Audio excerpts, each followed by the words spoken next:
네. 다음번, 지금 저는, 시간이 늦어지고 날씨가 추워져서, 연사분들이 없을까봐 걱정을 했는데, 우리 지금 애국심으로 뭉쳐서 아주 뭐 연사분들이 계속, 넘쳐나고 있습니다. 또 이번에 지금 소개할 우리 연사분 모시도록 하겠습니다. 우리 대한문 집회 아주 터줏대감 같으신 분이죠. 너무나 좋으신 우리 박성문 의원님 모시도록 하겠습니다. 큰 박수 보내주시면 감사하겠습니다.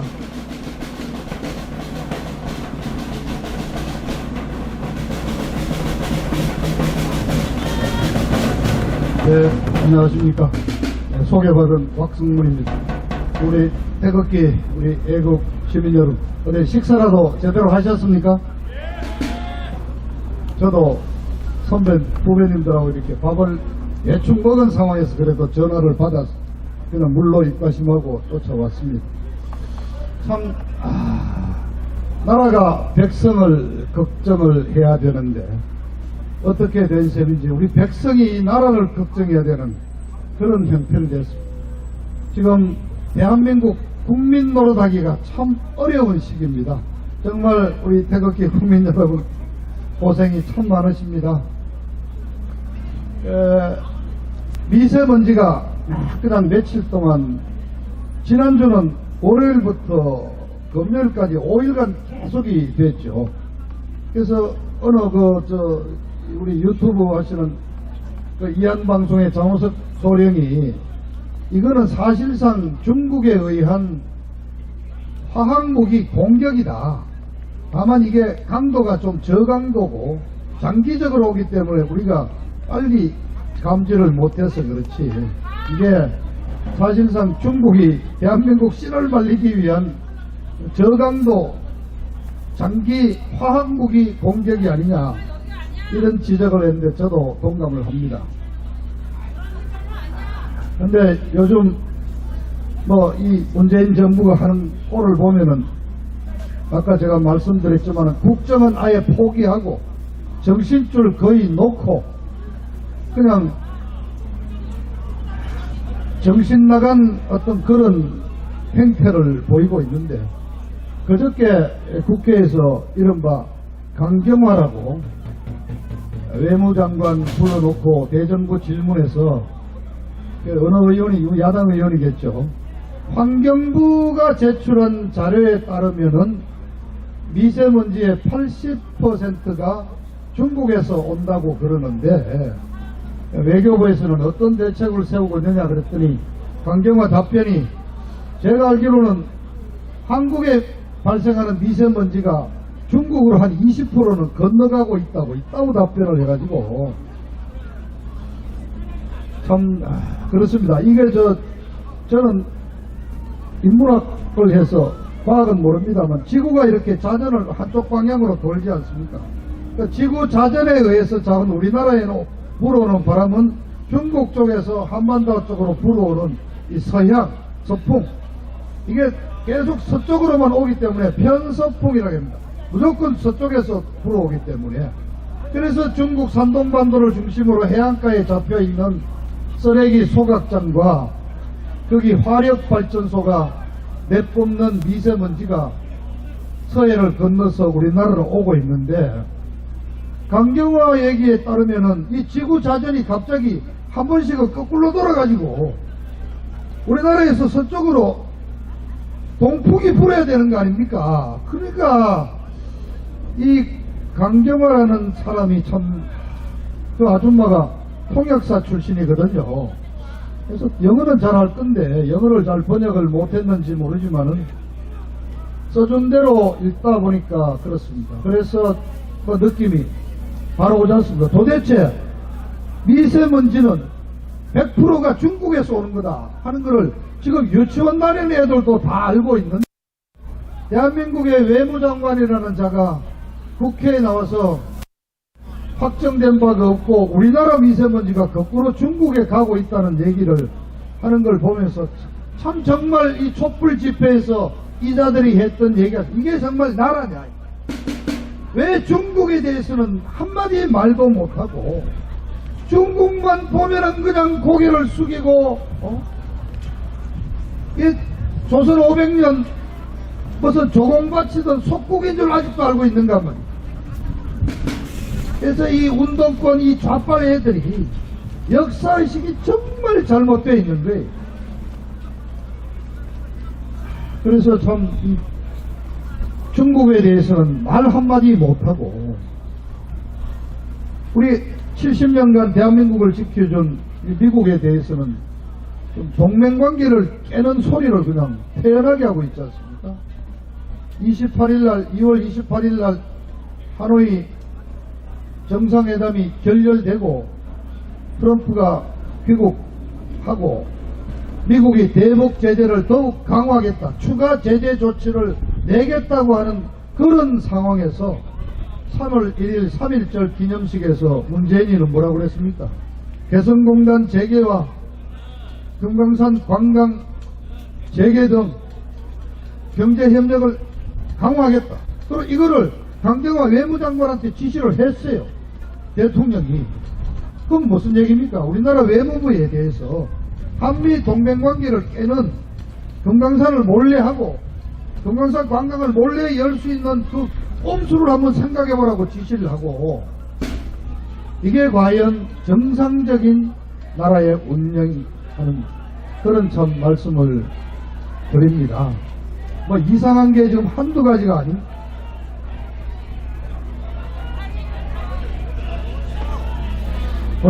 이제 저쪽에 어떤 시작이 됐습니까?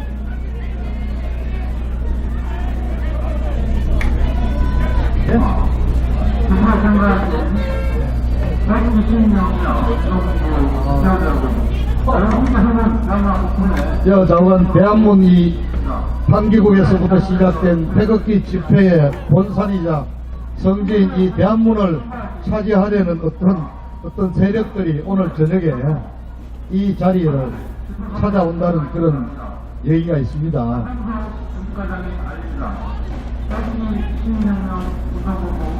그래서 정말 이 하노이 회담 결렬을 가지고 많은 정치 평론가들이 얘기를 하시고 우리 애국 국민 여러분들이 다 한다고 하시지만, 저는 이 하노이 회담에서 문재인 이 좌빨 정부가 저지르고 있는 가장 큰 이 죄악이 바로 한미 동맹관계를 깨뜨리고자 하는 여러 가지 작패들입니다. 그래서 과연 얘들이 진짜 문재인이가 과연 대통령이 맞는가? 과거에 이 시즌1이라는 노무현 씨는 그래도 2006년에 이라크 파병 동의안을 내고 한미 FTA를 하겠다고 추진을 했을 때, 당시 제가 이제 현역 의원이었고 또 저도 FTA 특위위원으로 있었고, 그래서 그 당시의 정황을 잘 압니다만은 그 2006년 하반기에 열린 우리당, 당시 열린 우리당이죠. 이 당 이름이 하도 바뀌어가지고 생각을 잘해야지 정확한 이름이 나옵니다. 그 당시에 열린 우리당 당 대표가 김근태였습니다.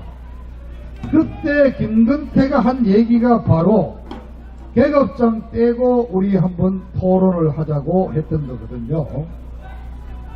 그때 노무현 당시 그래도 대통령이 제 기억으로는 언론 아니죠 어느 노총단체와 만나는 자리에서 내가 이 자리에 와 보니까 이념이라든가 자기 어떤 그 정당의 어떤 그런 이해관계보다도 대한민국 국가를 위해서 일해야 되겠다는 판단이 들었다. 그래서 저는 정말 그런 수모를 감내하고도 이라크 파병 동의안을 국회에 전달을 했고, 그 다음에 한미 FTA도 필요하다 해서 한미 FTA 추진을 지금 하고 있다. 그리고 노무현 씨가 그때 제주도 강정 해군기지 건설도 추진을 했습니다. 그래서 노무현 이 시즌1 노무현은 그래도 대통령이 되고 난 이상 청와대에 올라오고 나서 보니까 국가 이익이 중요하다는 것을 알고 뭔가 국가 이익을 위한 일을 해야 되겠다는 그런 얘기들을 했습니다.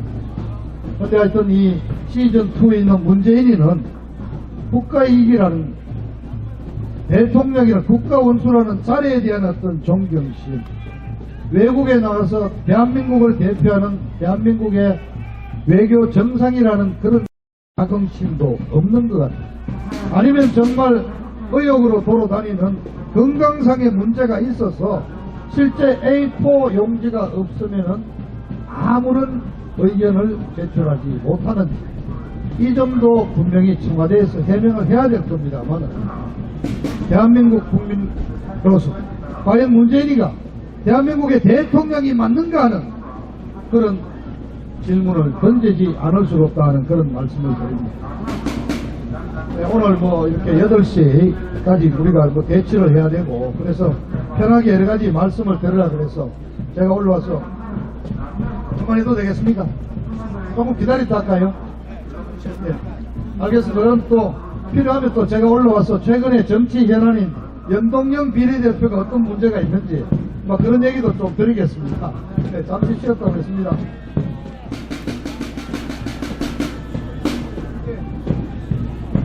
네, 이 추운 날씨에도 불구하고 이렇게 좋은 얘기를 해주신 우리 박성문 전 의원님께 큰 박수 다시 한번 보내주시면 감사하겠습니다. 네, 그러면 또 바로 이어서 우리 또 태극기 혁명 국민운동본부 박춘서 본부장님이 하실 말씀이 있다고 합니다. 여러분, 박춘서 본부장님한테 큰 박수 보내주시면 감사하겠습니다.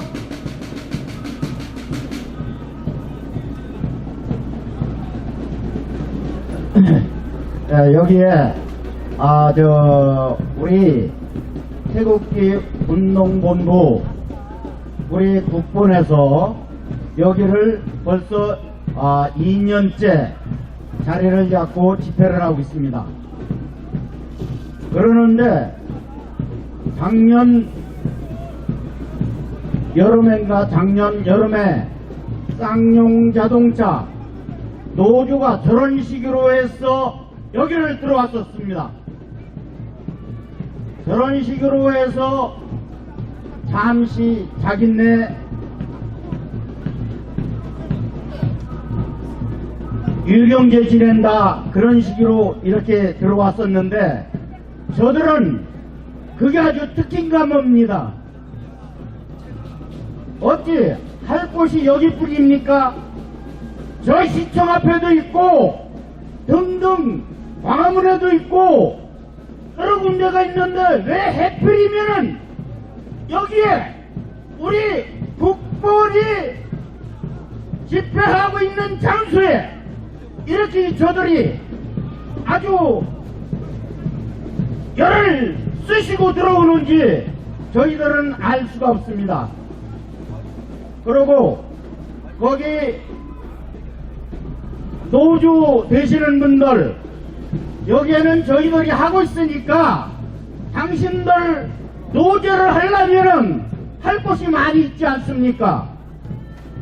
어째 우리 우파들이 진정 이념이 틀리다고 해도 그런 식으로 해야지 되겠습니까? 우리가 나라를 위해서 이렇게 싸우지만 당신네들은 무슨 짓을 하는 겁니까? 당신네 살해사육 호의호식하기 위해 백배지 부르기 위해서 당신네들이 여기에 해방을 놓는다는 것은 있을 수가 없는 일입니다. 거기에 계신 분들 지금 당장 저 시청 앞 넓은 데 가서 하시던가 아니면은 저 광화문으로 가시던가 서울역도 있고 할 데가 많이 있습니다. 왜 이곳만이 집회 장소가 됩니까? 당신네들이 저 광화문에서 촛불 시위의 집회할 때 우리는 거기서 5명이 동아일보 앞에서 집회를 했었습니다. 당신네들 부수고 때리 부수고 어떻게 행동을 했습니까? 우리는 그것을 다 참고 물러나 주었었습니다. 당신들의 뜻지가 그겁니까? 당장 다른 곳으로 이동해 주세요. 그렇지 않으면은 오늘 저녁에 여기서 하지를 못할 겁니다. 경찰 거기에 정부과 계신 분들은 또한 정부과 계신 분들 똑바로 들으세요. 여기 지금 시위를 하고 있지 않습니까?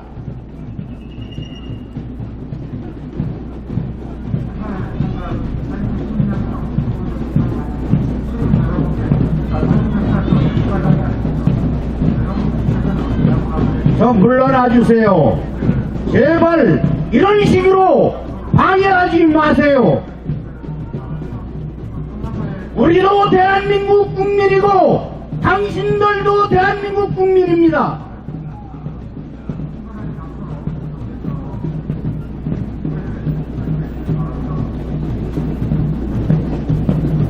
좋은 의견으로 이렇게 호소하니 당신네들 다른 도로로 좀 이동 좀 해주세요.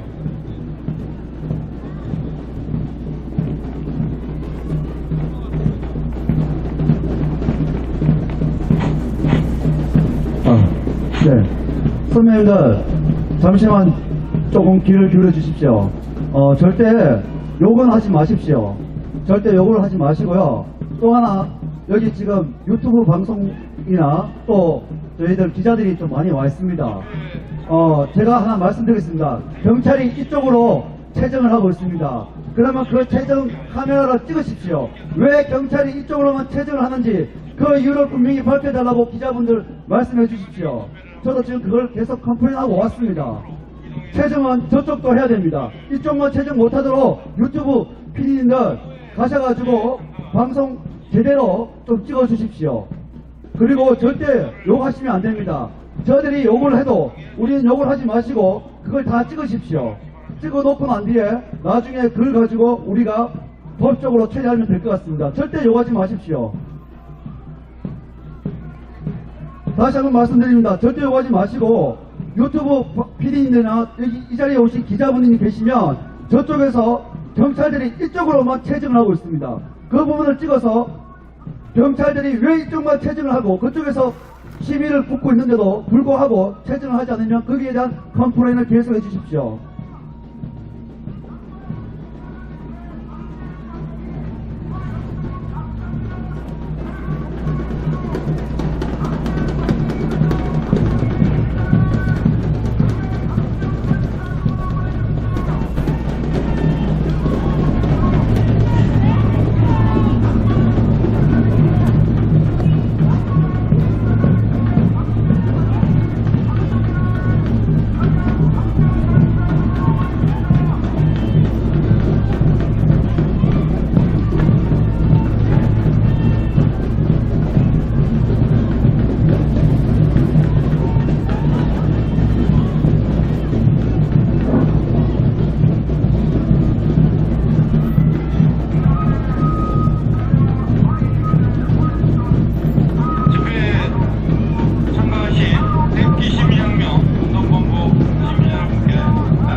절대 욕하지 마시고 말입니다. 유튜브 PD님들하고 저기 기자분들은 경찰들의 일반적인 이쪽 체정에 대해서 계속해서 사진을 찍어 주십시오.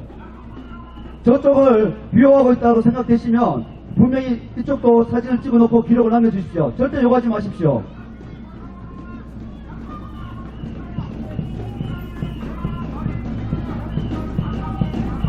경찰들의 체정이 일방적으로 이루어지지 않도록 선배님들 계속해서 잘 살펴주시고 기자분님들도 계속해서 사진을 찍어 주십시오.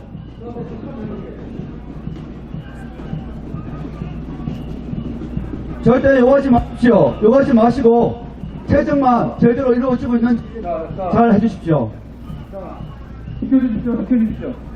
비켜주세요. 비켜주세요.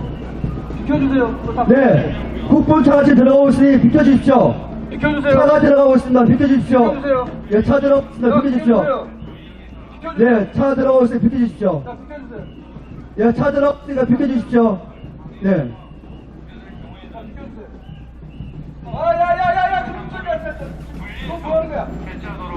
예, 비켜주십시오. 비켜주시고, 기자님들이 계시면, 이 자리에 기자님들이 계시면, 이쪽에 불이익이 있는지 없는지 정확하게 기사와 함께 사진을 찍어 주십시오.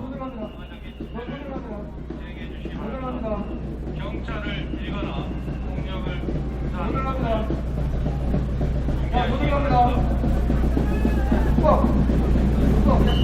자, 경찰들은 귀 막으세요. 귀 막으세요. 경찰들은 귀 막으세요. 뭐가 바뀌니까? 차가 한 대 더 들어갈 겁니다. 바뀌니까? 자, 경찰 여러분들, 협조 부탁드리겠습니다.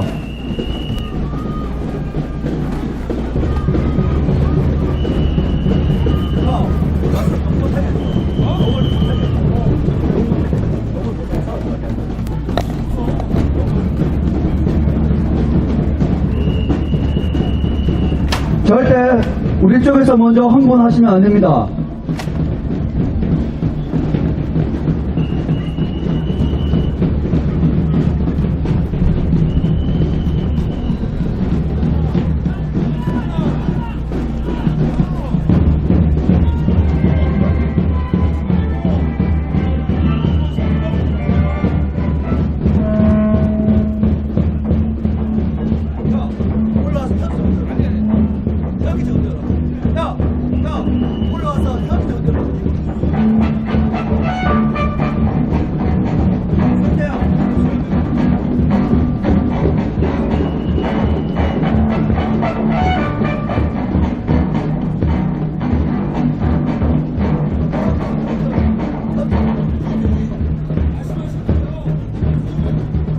자, 저 전화체는 심하게다 취급하세요. 심하게 취급하세요.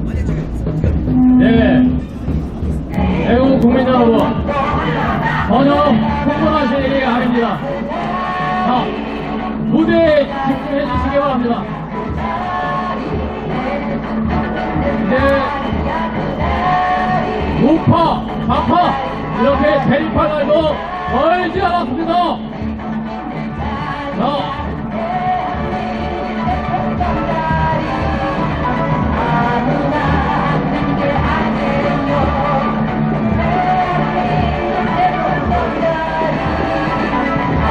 저 잠시 음악 좀 꺼주세요.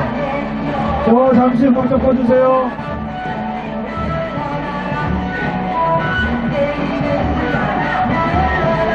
저 잠시 음악 좀 꺼주세요. 꺼주시고 우리 우파분들 여기 단상 앞으로 모셔주세요. 의자 쪽으로 오세요. 그 앞에 계시는 우리 우파분들 여기 우리 연들 앞으로 와주세요. 음악 꺼주시고 이리로 나와주세요.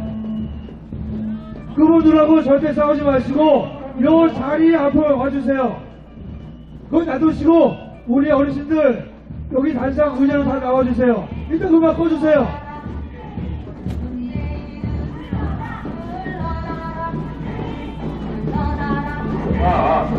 우리 동지들은 저 의자에 앉으십시오. 네, 선배님들, 네, 이쪽으로 오십시오. 이쪽으로 오시고, 절대 욕하지 마십시오. 그리고,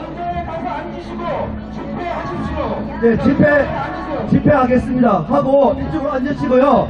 자, 의자에 가서 앉으시고 집회하시기 바랍니다. 네, 집회하겠습니다. 그리고, 유튜브 PD님들은 저쪽에서 경찰들이 이쪽으로 체증을 가할 때 확실하게 사진을 찍어 주십시오. 부탁드립니다. 네, 우리의 국보는 1순위로 집회가 되어 있는 것입니다. 우리는 정상적인 집회를 하면 되는 것이고 2순위 집회자들이 와서 집회 방해를 하면 경찰이 체증하면 됩니다.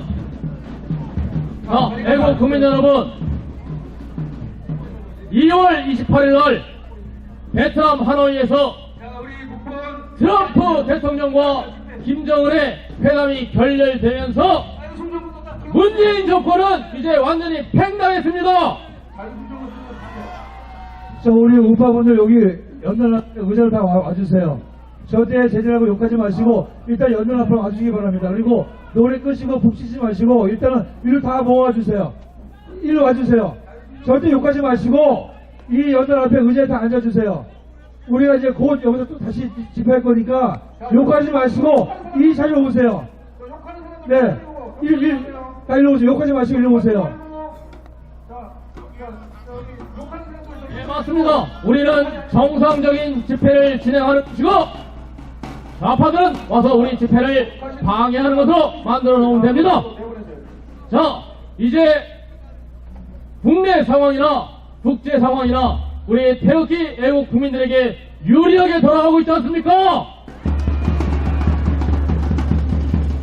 이제 좌파들의 눈에서 피눈물을 흘릴 날이 점점 다가오고 있습니다. 대한민국은 자유 우파의 나라입니다. 최근에 VOA 미국의 소리라는 뉴스를 보셨을 겁니다. 불법 환적에 대한 단속이 점점 심해지고 있습니다. 그런데 불법 환적에 동원된 세계 각국의 그런 자산을 보게 되면 영국의 항공모함, 프랑스의 항공모함, 심지어는 미국 해안경부대까지 들어와 있습니다. 이것은 무엇을 의미합니까? 바로 북해안봉쇄를 의미합니다. 해안봉쇄는 곧 전쟁의 시작입니다.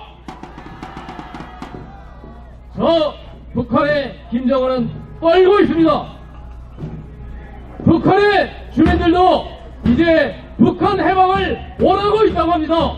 그런데 그 김정은을 추종하는 세력, 대한민국의 세력들은 무엇이란 말입니까? 반성하시길 바랍니다. 이제 조만간 저 북한 해방이 이루어지고 그 추종 세력 대한민국의 주사파 정권도 곧 무너집니다. 반드시 무너집니다. 예, 그래서 그 주사파 정권의 졸개 같은 그런 무리들이 시비를 걸어도 우리들은 담대하게 우리의 갈 길을 가면 되는 겁니다. 작년에 쌍용차 노조가 와서 대한문 집회장소를 점거하고 회방한 일도 있습니다. 그래봤자 별거 아니었습니다. 지금 현재 지나가는 저런 무리들은 우리가 신경 쓸 바가 아니라고 봅니다. 이제 저는 대법원에서 선거 무효 소송을 하고 있습니다. 이제 저 주사파 정권이 사기 탄핵으로 우리 죄 없는 대통령을 감옥에다 갖다 넣고 그리고서는 이제 선거는 부정으로 저질러서 정권을 잡았습니다. 그 진실이 조만간 낱낱이 밝혀질 날이 올 것입니다. 대법원의 대법관들도 우리 2027수 61호 사건에 대해서 이러지도 저러지도 못하고 있는 상황이 있습니다. 그 자체만으로도 우리는 승소를 한 것이라고 자신있게 말씀드릴 수 있습니다.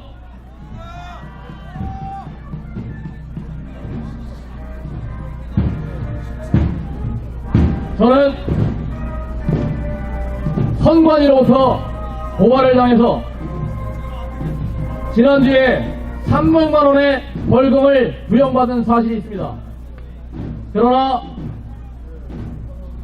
재판부의 입장을 고려할 때에 그 300만 원의 벌금은 어쩌면 이제 4월 12일 날 판결을 받을 때에 무죄로 나올 수도 있다고 생각을 합니다. 그 핵심은 무엇이냐면 QR코드의 보유번호가 개인정보를 담고 있느냐 없느냐, QR코드의 보유번호가 개인정보이냐 아니냐 하는 문제로 이제 형사재판을 받고 있지만, 이 형사재판에서 만약에 QR코드의 보유번호가 개인정보다 하는 것이 인정받게 된다면 5구 보궐예선 당시 사전투표용지 1107만 2310표가 무효가 될 수도 있는 상황입니다. 이제 우리 5구 보궐예선에서 개표동에 나오지 않은 후보작한 사이에 여백 없는 명지, 이것이 국민들 사이에 여론화가 되는 것을 선관위는 매우 경계하고 있습니다. 그렇지만 아무리 선관위가 그 사실을 덮으려고 한다고 해도 마침내 5.18 가지고 40여 년이 지나도 진실을 파헤치는 것처럼 이제 5구 보궐예선에서의 그 부정에 대해서는 반드시 진실을 밝히는 날이 올 것으로 저는 확신합니다. 국민 여러분, 함께 동참해 주시기 바랍니다.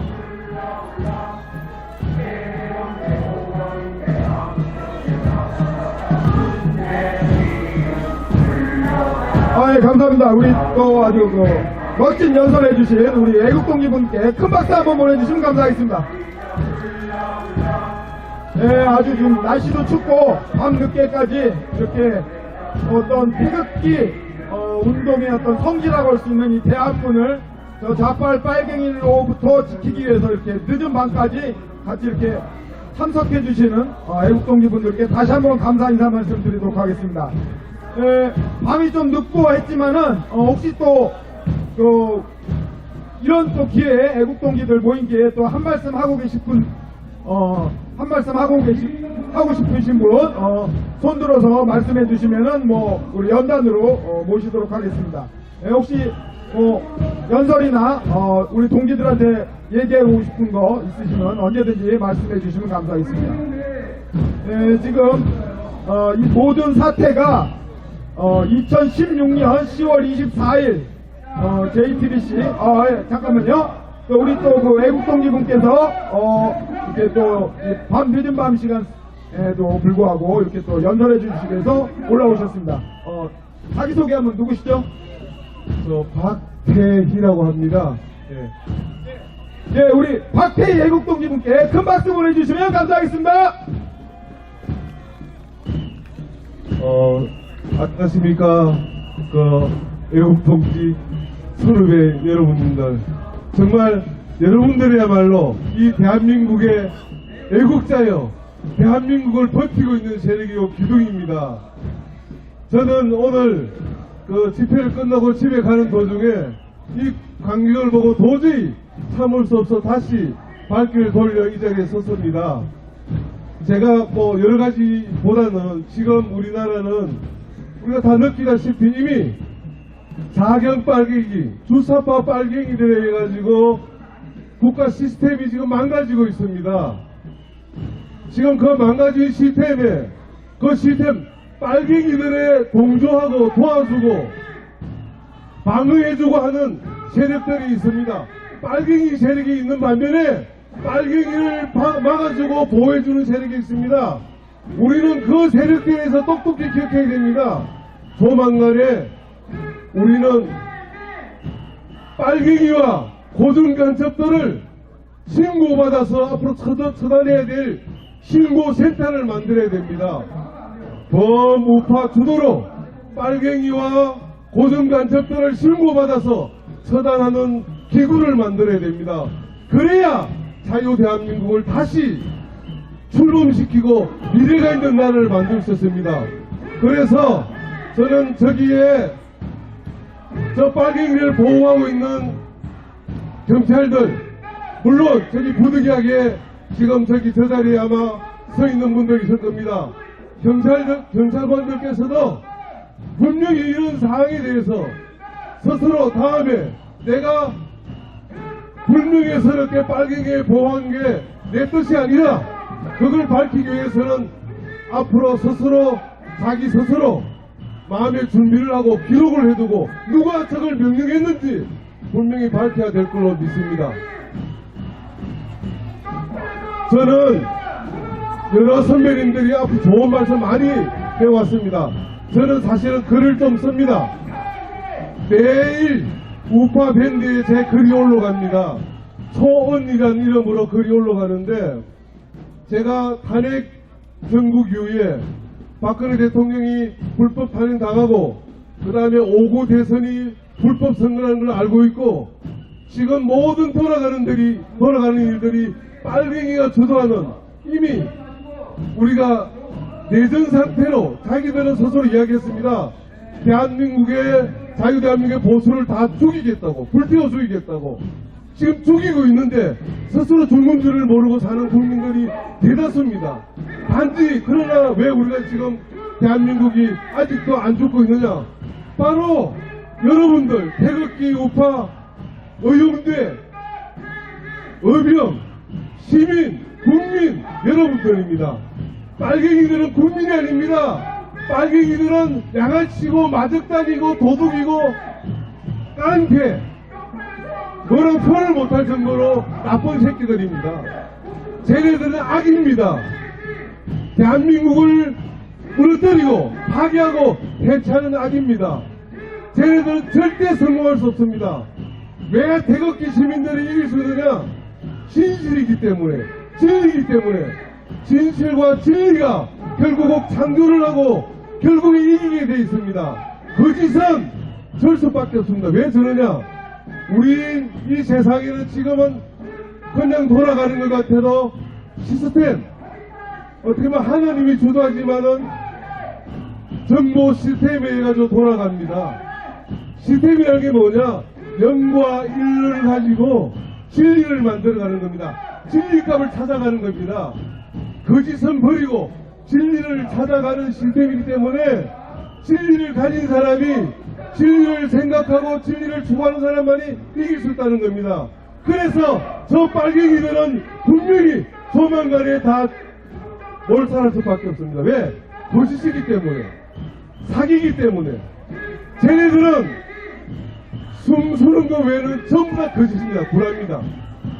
숨쉬는 거, 호흡하는 거 외에는 전부 다 거짓말, 사기, 조작, 왜곡, 반역, 반동, 쟤네들 지금 하고 저지르고 있는 겁니다. 그래서 저는 대한민국이 희망이 있는 거는 태극기 국민 여러분, 태극기 국민 여러분들이 사실이고 진실이고 정의이고 애국이기 때문에 절대로 이깁니다. 자유대한민국 만세! 태극기 국민 만세! 감사합니다.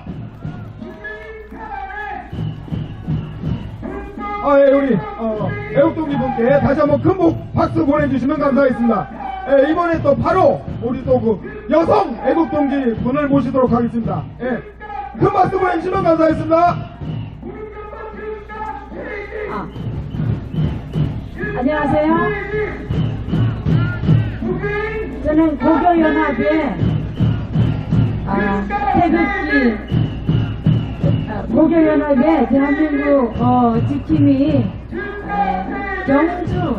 경주여고의 기수 우순미입니다. 저는 우관순이라고 애국 명칭을 스스로 부여했습니다.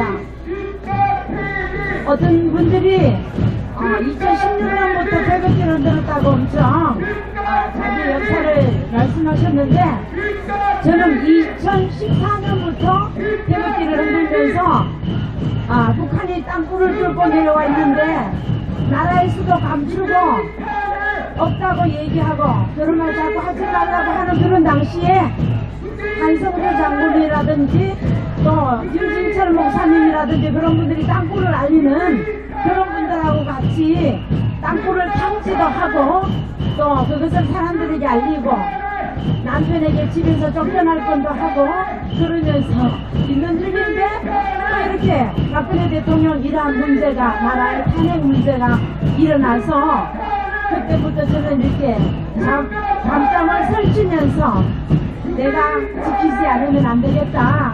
내가 사람들에게 알리지 않으면 안 되겠다. 우리보다 더 똑똑하고 대단한 사람들이 얘기해봤자 조용하게 자기 할 일이나 잘하고 있으라고 그렇게 얘기해서 그 말이 맞는 말이에요. 정상적인 국가일 때 우리같이 소시민들은 자기들이 할 일만 잘하고 있으면 되는 거예요.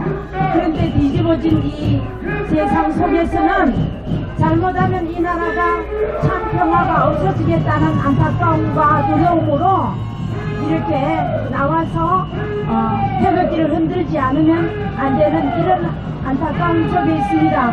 아까 이렇게 살펴보니까 전동 휠체어를 타는 분이 전동 휠체어가 뒤집어질지 바로 갈지 모르면서 달려서 왔다 갔다 하고, 여기 있는 북을 치는 언니는 잘 치는 북실력도 아니지만 무조건 팡팡 치면서 여기로 저기로 바쁘게 뛰어다니면서 이 나쁜 세력들을 막아야 된다는 마음으로 뛰어다니는 것을 보고 정말 마음이 또 울컥하고 짠한 것을 느낄 수 있었습니다. 지금의 저희 같은 또 저보다 더 나이 많은 우리 오라버니 또 언니들은 모두 다 따뜻한 아랫목에서 연속극이나 보면서 음악을 들으면서 손자들의 재롱을 보면서 맛있는 과일이나 먹으면서 견과류를 먹으면서 건강을 챙겨야 할 이러한 시간에 이 찬바람이 불어오는데 머리가 띵띵 아파오는데 감기 걸릴까 우려하면서도 이 자리를 우리가 지키지 않으면 안 된다는 마음으로 앉아있는 것을 보고 정말 마음이 뭐라고 표현할 수 없는 이러한 심정을 말씀드릴 수 있습니다. 저는 지금으로부터 10년쯤 전에 안중근 의사 100주기 기념식 때 하얼빈에 간 적이 있습니다. 그때 박선영 의원은 있잖아요.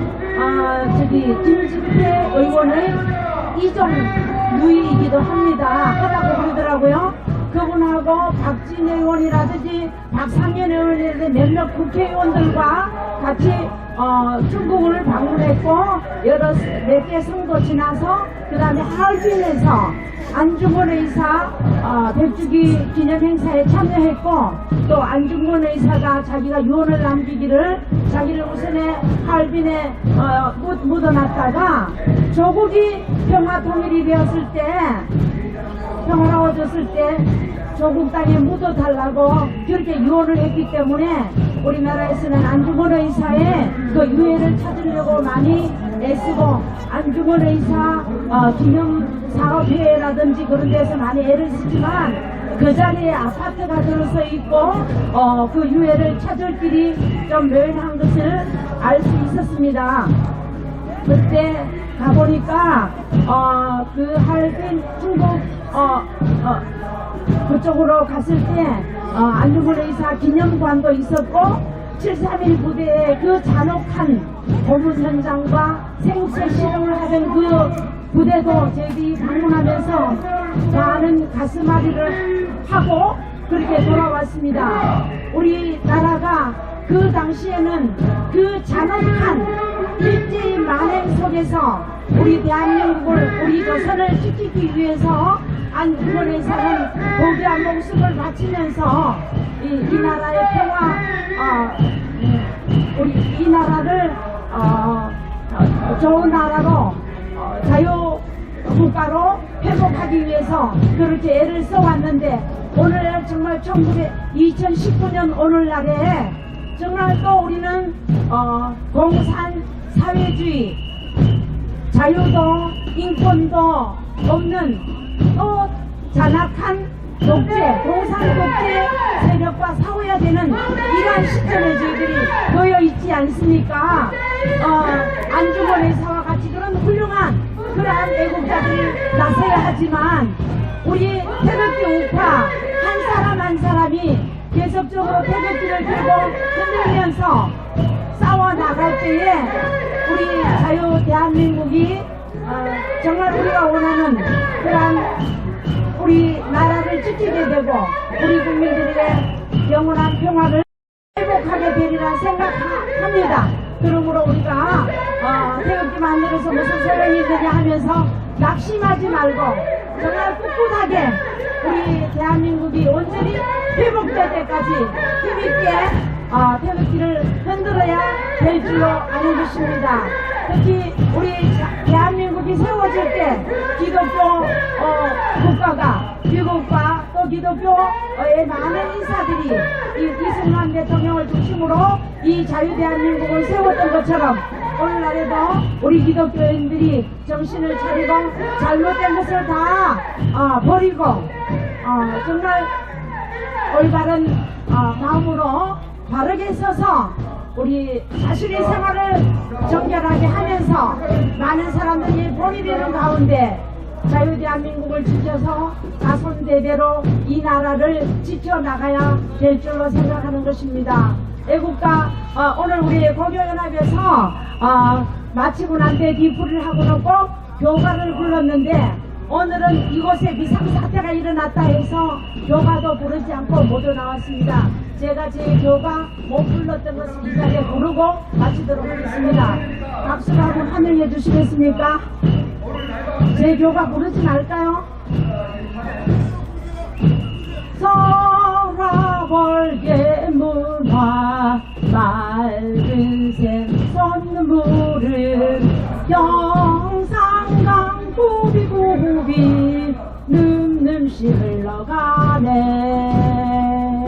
화랑들을 터에 뛰노는 개움의 동물 스승의 채찍아래 길을 물어서 굳세게 올바르게 나가리라 그네와 사랑이 꽃피는 동산 우리들의 대한민국 길이 빛내세.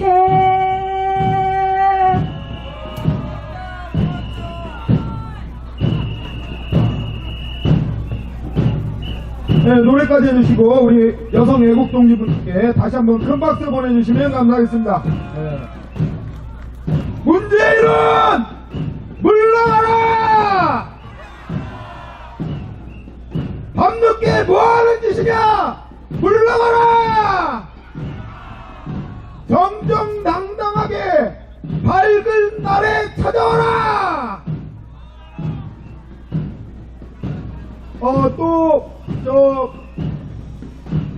우리 애국동지분들 중에서 또 이 밤늦게 추운 자리에 모인 우리 애국동지분들께 한 말씀 하고 계실 분 언제든지 연단으로 오셔서 신청해 주시면은 또 마이크를 넘겨드리도록 하겠습니다. 이 모든 사단이 난 게 2016년 10월 24일 JTBC 손석희가 진행하는 뉴스룸에서 태블릿 PC 조작 보도가 이 모든 사단의 발단이 되었습니다. 그 사단이 된 JTBC 태블릿 PC 조작 보도 이것의 진실을 밝히기 위해서 여러 우리 애국 동지분들이 진실 싸움을 시작해 왔습니다. 그 과정에서 미디어워치 변희재 대표 고문이 손석희를 상대로 손석희 저주라는 책을 출간하고 여러가지 조작 사례를 출판하고 또 선전해 주었습니다. 그런데 어처구니도 없게 OECD 국가 중에서는 유일하게 언론인의 언론 보도를 명예훼손이라는 말도 안 되는 속박을 씌워서 현 문재인 정권의 사법부가 변희재 대표 및 미디어워치 기자 4명을 명예훼손죄로 고소를 하였고 실형, 변희재는 2년, 황희연 대표이사는 실형 1년의 징역형을 선고했습니다. 그리고 이우희 선임 기자에게는 집행유예 2년, 그리고 막내 오문영 기자한테는 벌금 500만원, 이러한 아주 반근대적인 표현의 자유와 언론의 자유를 침해한 심각한 사법 범죄를 저지른 게 바로 이 문재인 정권입니다. 여러 연사들이 이 변희재, 미디어워치, JTBC 조작보도 재판에 관해서 여러 가지 말씀을 해주셨는데 저는 그 재판 과정을 모두 다 참관하고 지켜봤습니다. 그 과정에서 일반 시민 16명이 변희재 재판 과정에서 드러난 위증 사례에 대해서 고발한 사건이 있습니다. 그 디테일한 내용을 잠깐 설명드리도록 하겠습니다. JTBC 기자 총 5명을 일반 시민 오영국 대표를 포함한 일반 시민 16명이 위증죄로 고발을 했습니다. 총 모해 증거인멸, 모해 위증 이렇게 3가지 종류의 죄로 고발했습니다. 이것은 재판을 지켜보다가 하도 어처구니가 없어서 일반 시민이 이 엉터리 재판에 관련돼서 그 증인으로 나온 JTBC 기자들 5명을 고발한 것입니다. 아주 간단한 예를 하나 들면 JTBC 심수미 기자, 이 여기자는 위증죄와 모해 위증죄로 2건으로 지금 고발을 당한 상태입니다. 이 여자는 법정에서 자기가 직접 문자로 노승건 차장검사에게 문자를 보냈다고 법정에서 증언을 했습니다. 그러면서 그 증언 근거로서 증거자료로 그 문자 보낸 내용을 캡처해서 법원에 제출했습니다. 그런데 이 문자 캡처한 것은 바로 KT통신사의 문자였습니다. 심수미 기자는 SK통신사 핸드폰을 쓰고 있기 때문에 이것은 심수미 기자가 보낸 게 아닙니다. 그래서 변희재 변호인이 다시 한번 확인해서 물어보니까 심수미 기자는 법원에서 자기 어머니 핸드폰으로 문자를 보냈다는 그런 위증을 하였습니다. 세상 천지에 어떻게 JTBC 일개 기자가 대한민국 차장 검사한테 문자를 자기 어머니 핸드폰을 빌려서 문자를 보냅니까? 법원에서 그 따위 망발을 했기 때문에 이를 보다 못한 저들에게 묻겠습니다. 없을 때 대법원장이 어떤 해본 논의인지 해본 논의가 되는 거 아닙니다. 우리 대한민국은 1심, 2심, 3심 재판에 그렇게 있는 걸 다들 알고 계시죠? 쉽게 말해서 1심 재판이 끝나면 2심 고등법원을 가고 2심 고등법원이 끝나면 경찰이 대법원에 가는 겁니다. 차단을 하기 때문에 김상진 관장이 천막 전표선으로 지금 돌아서 이렇게 좀 우회를 하려고 하고 있는데 경찰이 계속 따라붙고 있는 이런 말도 안 되는 것들을 지금 그래도 아무것도 모르고 사법 연구관이라고 직설이 높은 겁니다. 아무래도 저쪽에 지금 유튜버들과 우리 그 유튜버들이 지금 몰리고 있는 것 같습니다. 더 이상 흥분하지 마십시오. 이제 저도 차량 위에서 좀 내려가야 될 것 같습니다.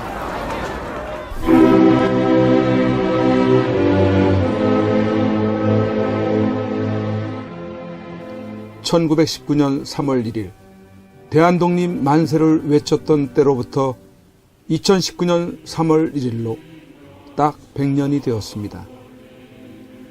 이제 우리는 대한독립 만세를 다시 외쳐야만 하는 어처구니 없는 지경에 놓여 있습니다.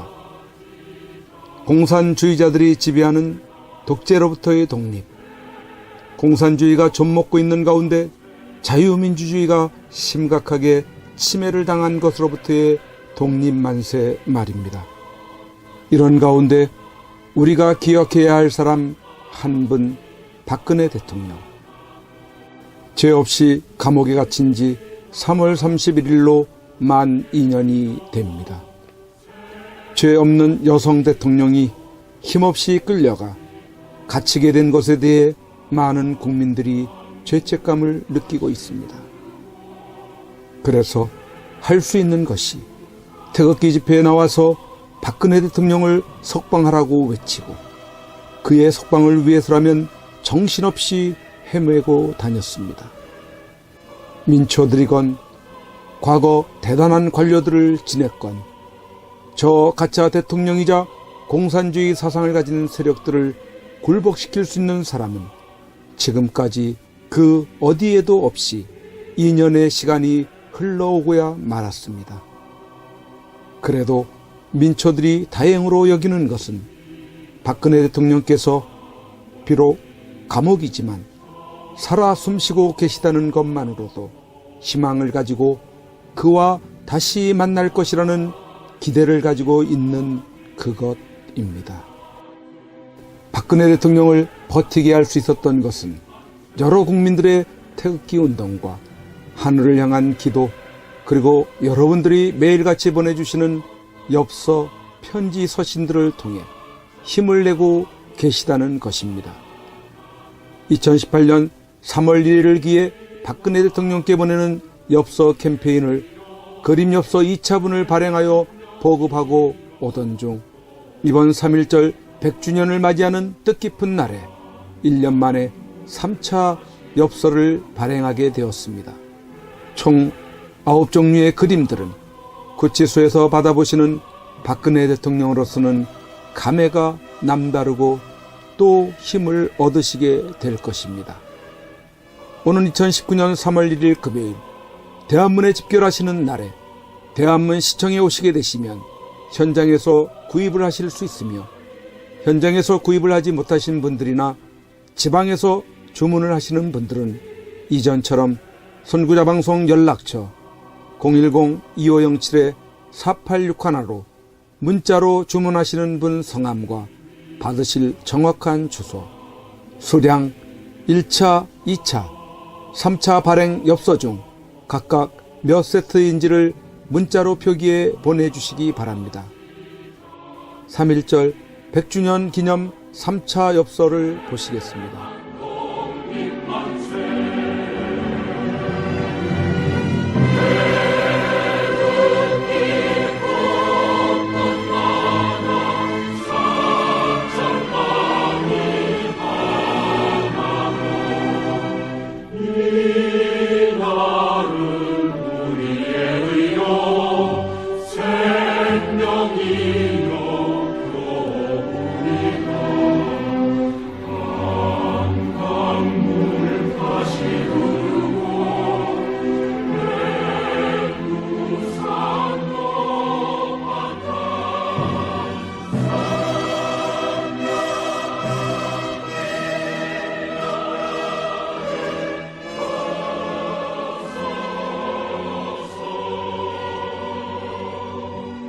박근혜 대통령님이 복귀하시는 그날까지 선구자 방송의 엽서 보내기 운동은 계속됩니다.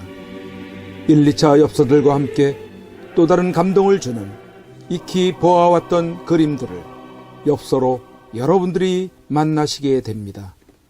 그동안 많이 참여하셔서 매주마다 많게는 천여 통의 엽서 편지들을 통해 세상 소식도 아시게 되시고, 여러분들이 보내주시는 엽서 편지들은 다 읽어보시고 간직하고 계신다고 합니다.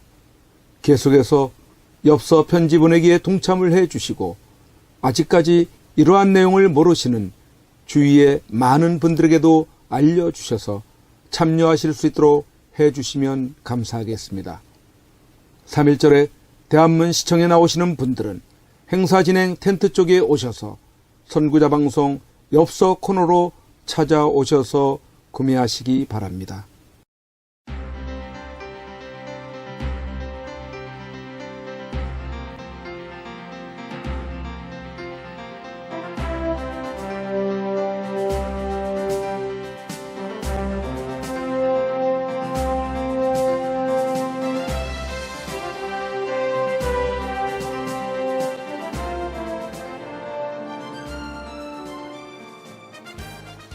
반드시 꼭 나와야 합니다. 대한민국 역사상 가장 깨끗한 대통령입니다. 어쩌면 이 겨울이 구치소에서 보내는 마지막 계절이 될지 모릅니다. 대통령께서 이 마지막 겨울을 지탱케 할 유일한 방법 중 한 가지는 태극기 집회도 아닙니다. 대통령을 위한 법적 싸움도 아닙니다. 그렇다고 세계를 향한 구명 호소도 아닙니다. 그 유일한 방법은 엽서 편지 보내기입니다. 대통령은 수많은 국민들이 보내주는 엽서 편지를 통해서만이 힘을 얻고 계시게 될 것입니다. 그 엽서 편지들은 대통령을 더욱 강하게 할, 그리고 국민을 위해서 자신이 살아남아야 한다는 이유들을 발견하실 것이기 때문입니다. 여러분, 함께해 주십시오.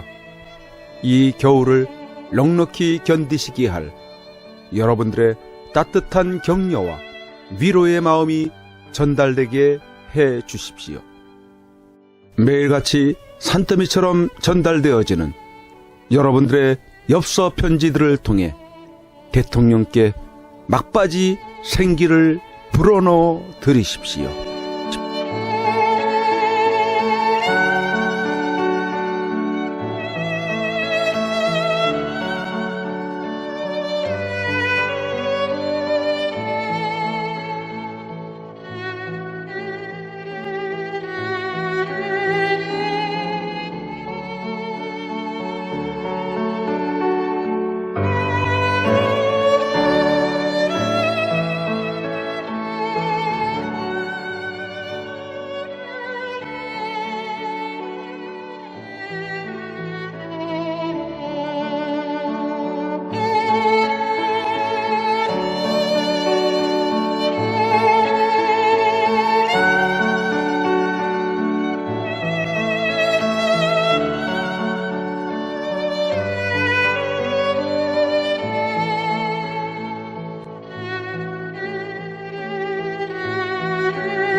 고